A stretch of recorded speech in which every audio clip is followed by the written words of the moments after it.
A Prayer for My Daughter by William Butler Yeats. William Butler Yeats was an Irish poet and dramatist who was born on 13th June 1865 in Sandymount, Ireland.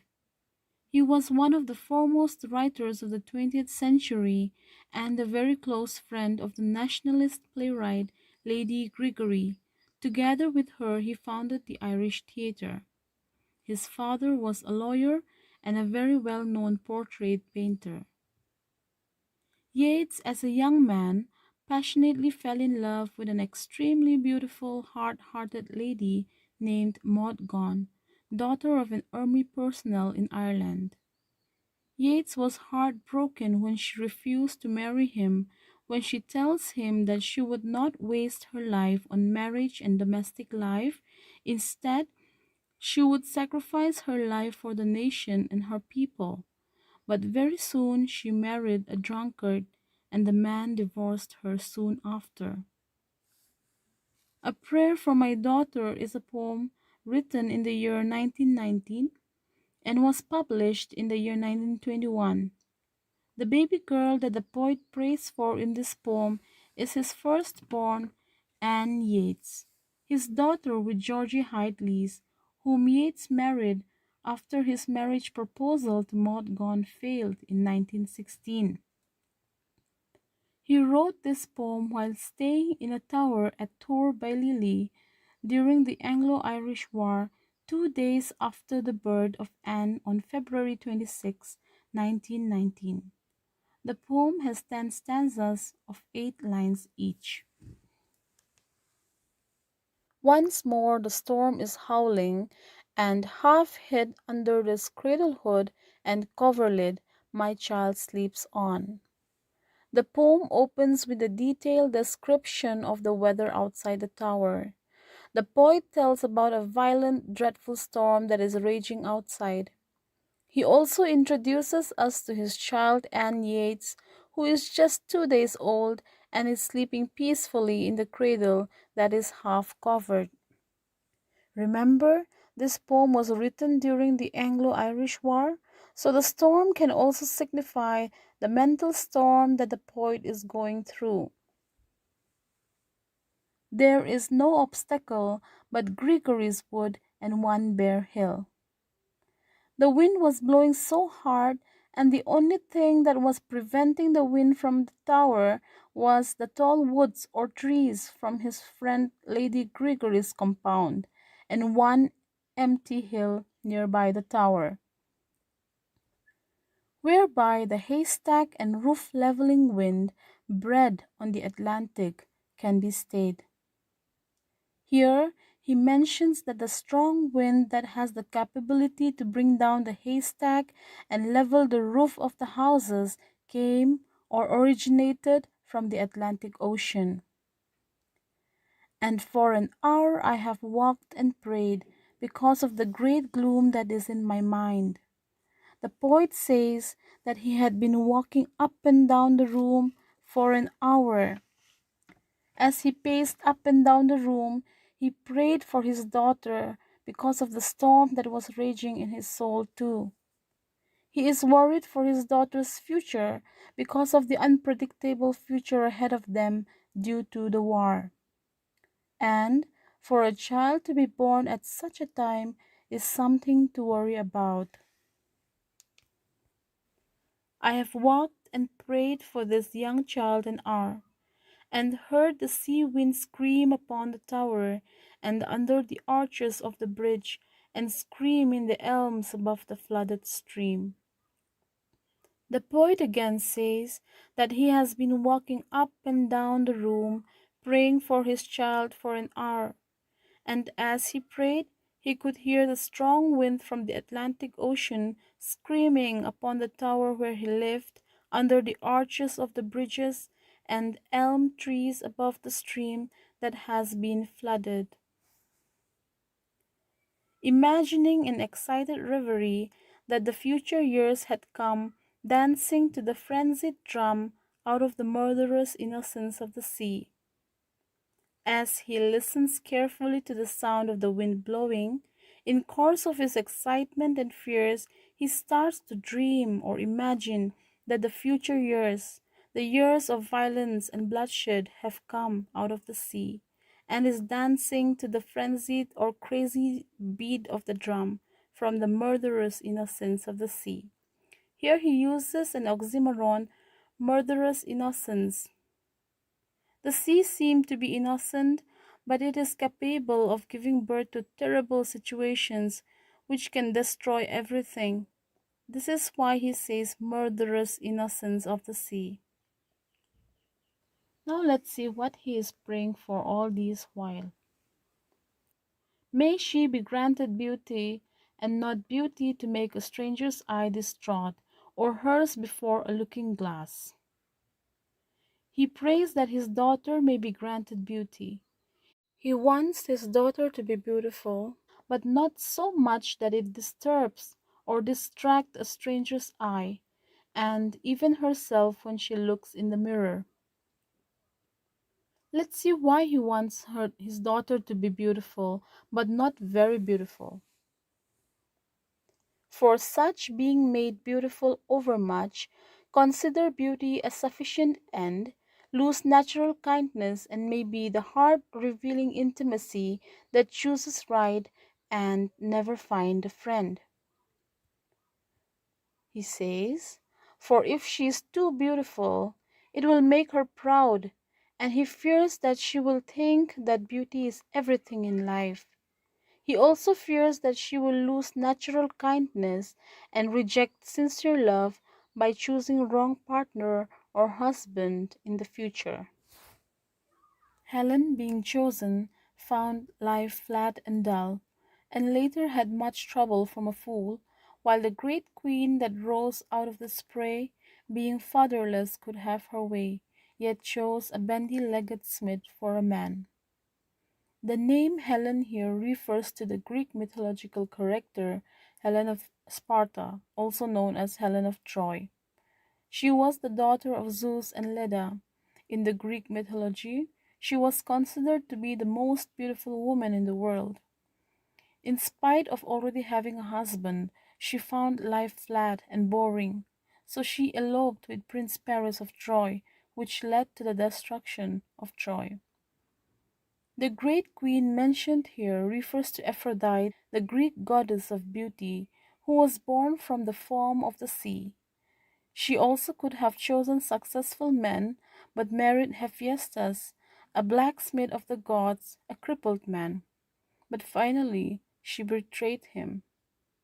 By giving the example of these two women, Yeats indirectly refers to Maud Gonne, who refused his marriage proposal because of her pride and beauty. It's certain that fine women eat a crazy salad with their meat, whereby the horn of plenty is undone.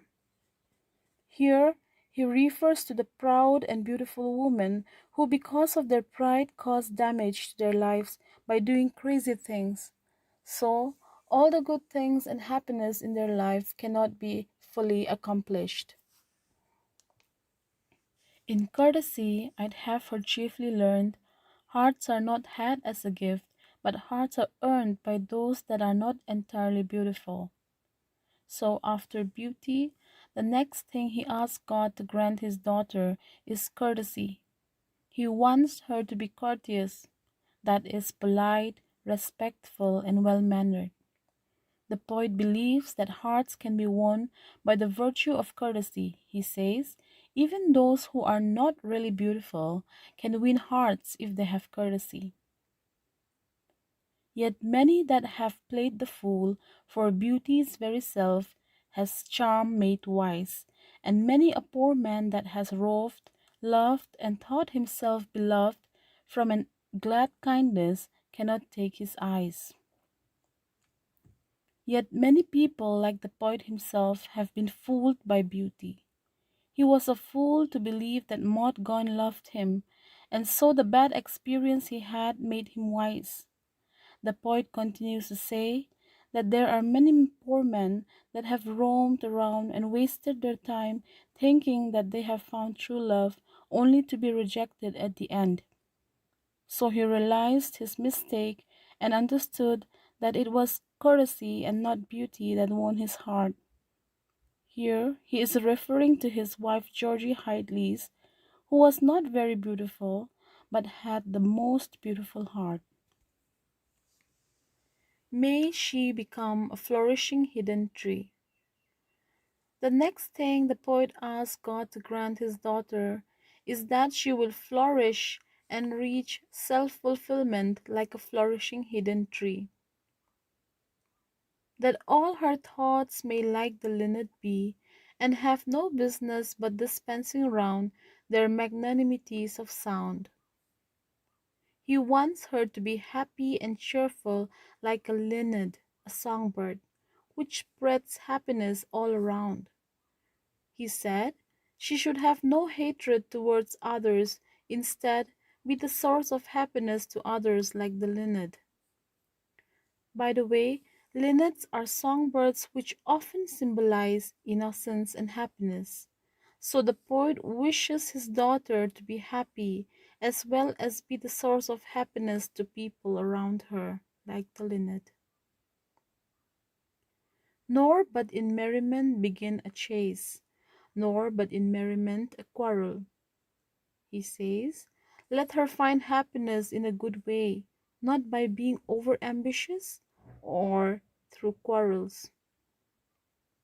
Oh, may she live like some green laurel, rooted in one deep perpetual place. He also wishes his daughter to live like a laurel tree, which is deeply rooted to good tradition. He wants her to be firmly rooted or inclined to good traditions.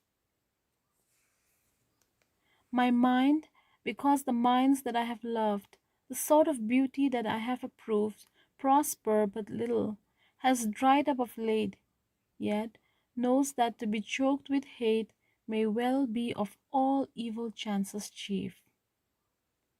My mind is filled with hatred because of the kind of love and beauty I have chosen in the past. He said hatred did not make him any better. In fact, it has dried up all his feelings of love. It has dried up his soul. Now he knows it is of no use to be choked or filled with hatred, as he believes that hatred may be the chief or the source of all evil. If there is no hatred in a mind, assault and battery of the wind can never tear the linnet from the leaf. If our mind is free from hatred, even if the wind of misfortune blows towards us, we will not be affected, just like a fragile linnet who stays strong in the leaves even in the midst of the storm. An intellectual hatred is the worst, so let her think opinions are accursed. He elaborates on the evils of hatred by saying that hatred of the mind is the worst thing. So, he wants his daughter to think that opinions or hatred is a curse. Have I not seen the loveliest woman born out of the mouth of Plenty's horn? Because of her opinionated mind, Bertha that horn and every good, by quiet natures understood, for an old bellows full of angry wind? Here the poet says that he had seen a lovely woman born from a rich aristocratic family. Here he is referring to Maud. She was beautiful and wealthy, but because of her stubborn mind, she bartered or exchanged her wealth and happiness for an angry man, MacBride.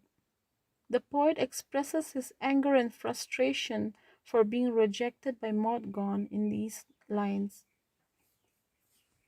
Considering that all hatred driven hence, the soul recovers radical innocence. The poet says, imagine if all hatred is driven away or cast out from our mind. The soul will regain or recover its natural innocence once again, and learns at last that it is self delighting, self appeasing, self affrighting. If we are free from hatred, we will feel much happier inside. We will have peace and feel confident to face the world. and that its own sweet will is heaven's will. He further adds by saying that if we are free from hatred, whatever we do will be in accordance to the will of God. He wants his daughter to fully submit herself to God. She can, though every face should scowl, and every windy quarter howl, or every billows burst, be happy still. So, by submitting herself to God, she will not be affected even if people hate her. She will be able to face every problems and hardships in life with a positive outlook. He says she will be happy still. And may her bridegroom bring her to a house where all's accustomed ceremonies. Okay, his last and final wish is that she will be married into a family where customs and traditions are observed. For arrogance and hatred are the wares peddled in the thoroughfares. The poet believes that if traditions and ceremonies are observed in the house, they will naturally be free from anger and hatred. This is why he says that arrogance and hatred are the things that are found in the household of a common man. He doesn't want his daughter to be married to a man who does not value traditional beliefs and ideas. How but in custom and in ceremony are innocence and beauty born? Here he wants to say that customs and ceremonies give birth to innocence and beauty.